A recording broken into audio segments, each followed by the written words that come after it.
But first, it's one of the strangest recurring headlines in environmental news. Rocket fuel found somewhere you really wouldn't expect it to be found. Rocket fuel found, for example, in baby formula. Rocket fuel found in lettuce. Rocket fuel found in cow's milk. Rocket fuel found in the water supplies of at least 35 states. Rocket fuel found in breast milk?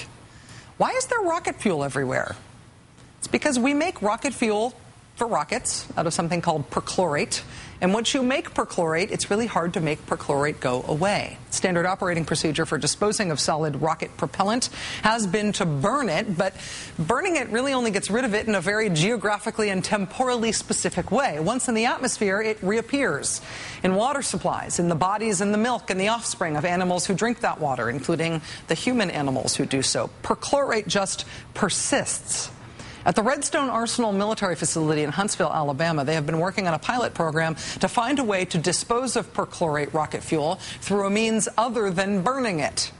Today, this morning, at that facility, there was a major chemical explosion of some kind. 2 contractors reportedly severely burned. That area is represented by Congressman Parker Griffith, who recently made news for switching his party affiliation from Democratic to Republican.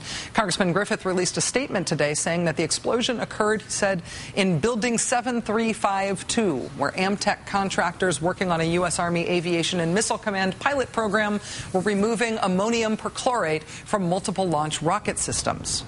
If you're thinking Building 7352, that sounds like a pretty big facility. You're right. It is a 40,000-acre facility containing 12 million feet of office space. More than 30,000 people work there. Since right after 9/11, this facility in northern Alabama has also been home to our National Center for Explosives Training and Research, a sort of bomb squad university. The center's first class graduated just last year. Again, despite initial reports of fatalities in this chemical blast, no one was killed. It's described as a chemical explosion at this little-known but giant facility in Alabama. 2 people are described as seriously injured. One paramedic who was on scene described the explosion scene as horrific.